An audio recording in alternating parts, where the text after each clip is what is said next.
एक बड़ी पुरानी कहावत है, कहते हैं अक्लमंद को एक घड़ी और मूर्ख को सारी रात। अभी का सीन क्या चल रहा है, अब जाकर धीरे धीरे क्लियर पिक्चर निकल कर आना शुरू हो चुका है कि आखिरकार भारत और अमेरिका के ट्रेड डील में क्या क्या फाइनल हुआ है। कुछ ऐसा भी देखने को मिल रहा है कि कुछ मिस इन्फॉर्मेशन भी सोशल मीडिया पर खूब फैलनी शुरू हो चुकी है। अब सरकार ने इसे काउंटर करना भी शुरू किया है, जो बहुत ज्यादा जरूरी है। और ऐसे में पीयूष गोयल जी का भी वीडियो आया है, तो साथ ही साथ अमेरिका के व्यापार चीफ का भी वीडियो निकलकर सामने आया है, जिसमें उन्होंने साफ किया है कि इस डील में हुआ क्या है। पर इन सब के बीच में डॉक्टर एस जयशंकर अमेरिका पहुंचे। अमेरिका में डॉक्टर एस जयशंकर के साथ क्या हुआ, जिसको लेकर पाकिस्तान में हलचल मची है। बहुत सारी चीजें एक साथ चल रही है। कई बार ये देखने को मिलता है ना कि इंसान अपने घर वालों का यकीन नहीं करता है, लेकिन बाहर वालों का यकीन कर लेता है। ऐसे में अब चीजें क्लियर पिक्चर नहीं देती हैं। पर पीयूष गोयल जी का एक वीडियो आया है, मैं चाहती हूँ इस वीडियो को आप सुने। एक नेता ने पूछा,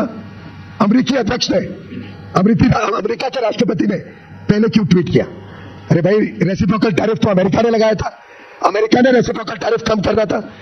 तो जब उनको टैरिफ कम कर रहे और 50 से सीधा 18% इतना कम हुआ, तो उसकी जानकारी तो उधर से जाएगी। स्वाभाविक है कि उनको टैरिफ कम करना है, तो उसकी जानकारी राष्ट्रपति माननीय डोनाल्ड ट्रंप जी देंगे।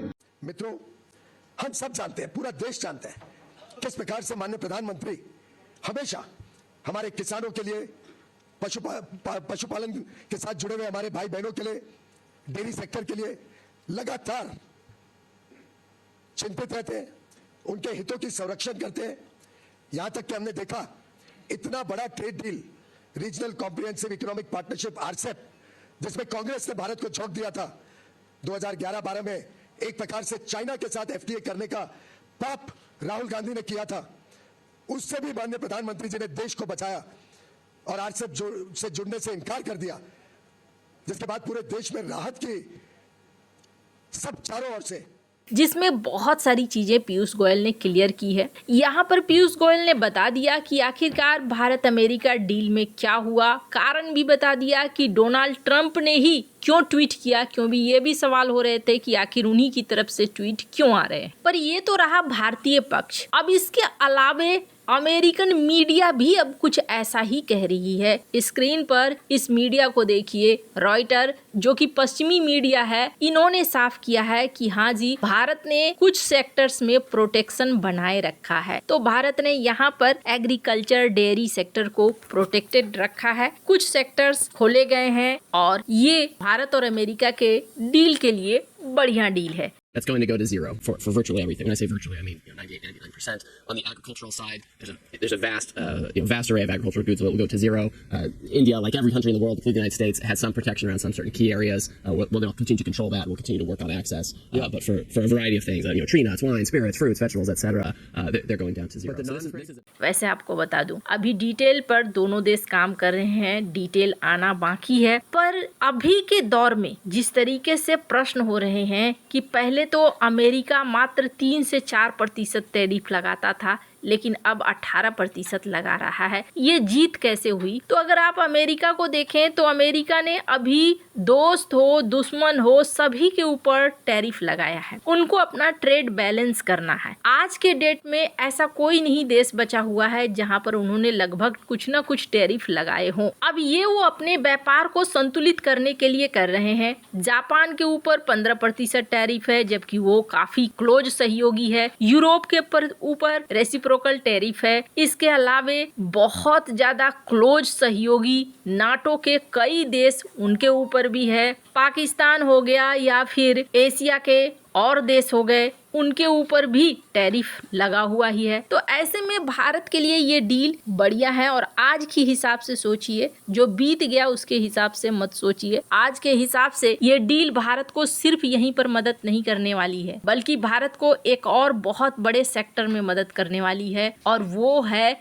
भारत का टेक्नोलॉजी। अमेरिका से सैन्य टेक्नोलॉजी और लड़ाकू विमानों के इंजन की डील, ये जो भारत ने फाइनल की थी, अब इसमें भारत को बढ़त मिलेगी। तेजस फाइटर जेट मार्क 1A के लिए जरूरी अमेरिकी इंजन की सप्लाई चाहिए। अमेरिका और भारत के संबंधों में खटास आने के बाद पिछले साल से तेजस मार्क 1A फाइटर जेट के लिए इंजन सप्लाई में देरी हुई। इससे अगली पीढ़ी के फाइटर जेट तेजस मार्क 2 बनाने के लिए इंजन के टेक्नोलॉजी ट्रांसफर का वादा पूरा न होने का डर भी पैदा हुआ। ये दोनों प्रोजेक्ट भारत के लिए बहुत जरूरी हैं क्योंकि HAL अमेरिकी इंजन का इस्तेमाल करके 500 जेट बनाने वाली है। भारत अमेरिका सैन्य टेक्नोलॉजी सहयोग बेहद खास है। जून 2023 में अमेरिका ने टेक्नोलॉजी ट्रांसफर और जनरल इलेक्ट्रिक के F414 एरो इंजन उत्पादन के लिए एक जॉइंट वेंचर पर सहमति जताई। ऐसे में तेजस मार्क 2 फाइटर जेट की योजना और डिजाइन GE F414 इंजन के स्पेसिफिकेशन के आधार पर बनाई गई। इस जेट की पहली उड़ान इस साल होना तय है। अमेरिका के साथ जैसे ही संबंधों में गिरावट आ रहे थे, तेजस जेट पर एक अनिश्चितता बनी हुई। दरअसल HAL को टेक्नोलॉजी ट्रांसफर के लिए कम से कम ट्रम्प प्रशासन के मंजूरी की जरूरत है। इंजन पर टेक्नोलॉजी ट्रांसफर अगले 4-5 दशकों में भारत और अमेरिका की सैन्य टेक्निकल पार्टनरशिप को नई दिशा देगा। ये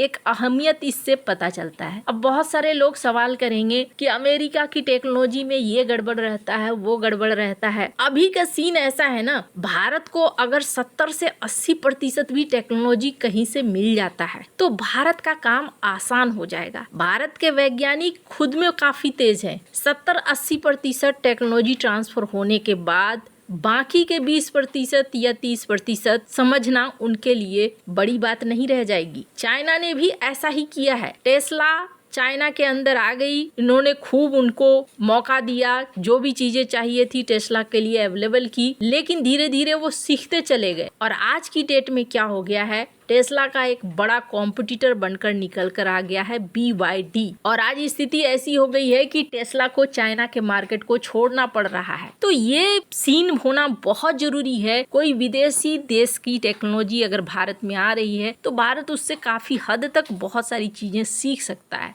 और यहाँ तो को प्रोडक्शन की बात हो रही है, तो इस सेक्टर में भी भारत को मदद मिलेगा। और दूसरी सबसे बड़ी चीज है चाइना को 2 तरह से काउंटर करना, आर्थिक तौर से भी और रणनीतिक तौर से भी। इसके लिए अमेरिका की मदद बहुत ज्यादा जरूरी है। ये एक बहुत कड़वा सच है। भारत और चाइना में अगर लड़ाई होगी ना तो रूस अपने कदम पीछे ले लेगा और रूस बोलेगा मेरा भाई लड़ रहा है, मेरा दोस्त लड़ रहा है। रूस के साथ दोस्ती अपनी जगह पे है, लेकिन यहाँ एक कंडीशन बन जाता है। और अगर आप देखें, रूस चाइना के ऊपर इस वक्त इतना ज्यादा निर्भर हो गया है कि एकदम से भारत का सपोर्ट ले पाना ये मुश्किल है। अच्छी बातें कहना एक अलग चीज होती है और लॉन्ग टर्म पर सोचकर चलना एक अलग चीज होती है। दूसरा, चाइना आर्थिक पावर बना अमेरिका की मदद से ही, और भारत भी उसी रास्ते पर चल रहा है। भारत आर्थिक पावर बन रहा है न सिर्फ अमेरिका की मदद से बल्कि कई सारे देशों की मदद से, पर अमेरिका की भूमिका उसमें है। क्योंकि अगर आप देखें तो भारत सबसे ज्यादा व्यापार अगर किसी से करता है, इस ग्राफ में आपको देखने को मिल रहा है, अमेरिका को 19.77% सामान बेचता है। 7 बड़े एक्सपोर्ट पार्टनर हैं और इनमें सबसे बड़ा पार्टनर अमेरिका ही है, उसके बाद UAE है। तो ऐसे में बनता है कि भारत इस ट्रेड डील को फाइनल करे। अब इसके बाद एक और चीज देखने को मिली, डॉक्टर एस जयशंकर पहुंचे अमेरिका और यहाँ क्रिटिकल मिनरल्स की मीटिंग हुई। डॉक्टर एस जयशंकर ने यहाँ बेसेंट से भी मुलाकात की। बेसेंट भी अपने आप को कॉन्फिडेंट दिखाना चाह रहे हैं। डॉक्टर एस जयशंकर खुश भी नजर आ रहे हैं। जाहिर तौर पर ये भारत और अमेरिका के डील के बाद की खुशी है। वहीं इनसे दुखी दिख रहा है पाकिस्तान। ये है अब्दुल बासित, जिन्होंने कहा कि क्रिटिकल मिनरल्स की बैठक हुई, लेकिन इस बैठक में पाकिस्तान को होना चाहिए। हमने बहुत सारी चीजें जांची समझी, लेकिन पाकिस्तान इस बैठक में नहीं जा पाया। अब आगे आने वाले समय में पाकिस्तान को शामिल करते हैं या नहीं डोनाल्ड ट्रंप, ये अलग बात होगी, पर इस वक्त पाकिस्तान को एक बड़ा झटका जरूर है। खैर, आपको क्या लगता है इन सब मामले में, आपकी क्या राय है, कमेंट कर जरूर बताएं। जल्द मिलते हैं अगले वीडियो में नई खबर के साथ।